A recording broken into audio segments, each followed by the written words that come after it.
और जो लोग जो मुँह से बोल नहीं सकते हैं, वैसे लोग अगर कोशिश करते हैं कि हम जाकर सदन में आपकी आवाज़ बनेंगे, तो निर्णय आपका है। लेकिन मेरा आग्रह रहेगा कि आप प्रथम वरीयता के आधार पर हमको वोट दें। चुनाव जीतने के लिए 51% 50% प्लस 1 वोट की ज़रूरत पड़ती है और जिस प्रकार का उत्साह है, उसमें हमको लगता है कि मैक्सिमम वोट जो है, एक तरफ़ा वोट जो है 60-70% तक हमको।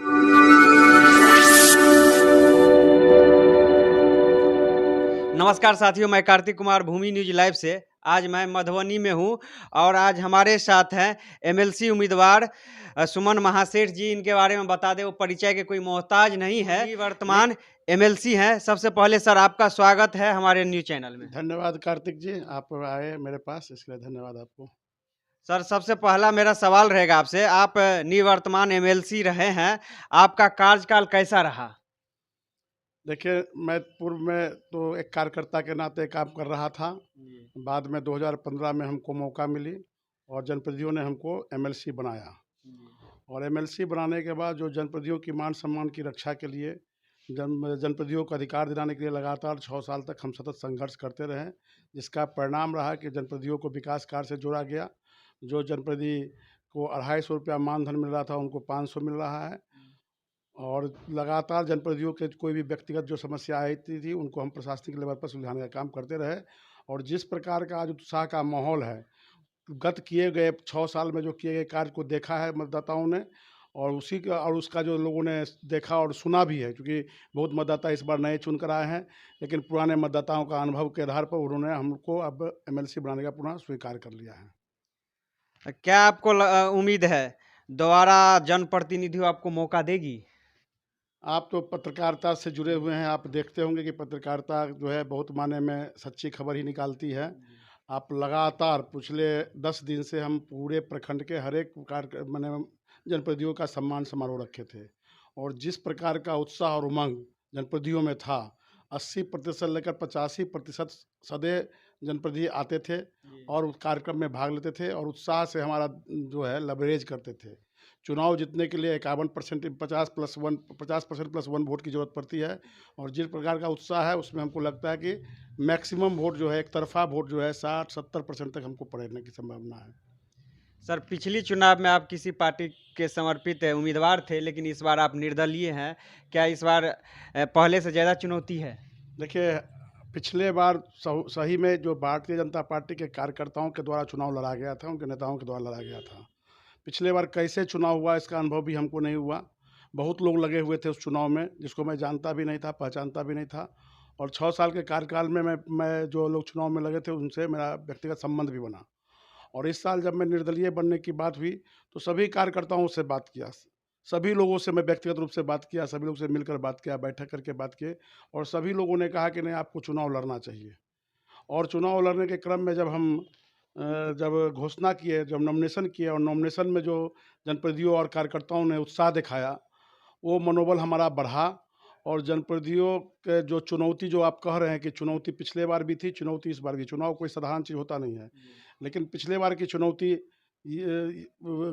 चुनौती कुछ नहीं, सामने में चुनौती जो थी पिछले बार, वो नेताओं ने झेला।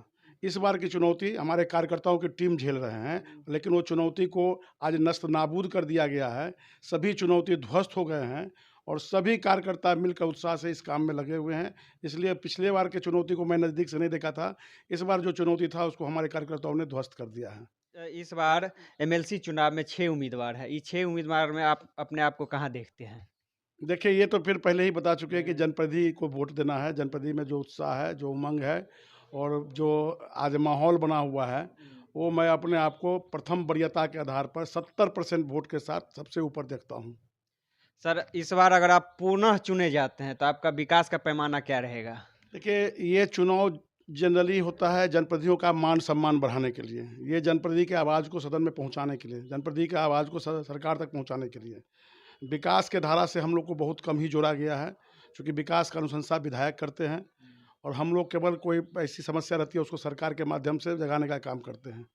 तो विकास जो जनप्रतिनिधियों के को विकास से जोड़ने का जो सरकार का जो निश्चित है, उसको हम और जवाब बनाकर और जोड़ेंगे। कुछ लोग अफवाह फैला रहे हैं, कुछ लोग अफवाह फैला रहे हैं कि सरकार ने जो है जनप्रतिनिधियों का विकास योजना से वापस कर दिया गया। मैं उससे जनप्रतिनिधियों को आगाह करता हूँ कि अफवाह पर ना जाए। चूँकि जिनका जो कार्य जो लोग अफ़वाह फैला रहे हैं वो अपने आप को चौथे पौदान पर मान के चल रहे हैं, इसलिए अफ़वाह फैला कर वो माहौल गंदा करना चाहते हैं।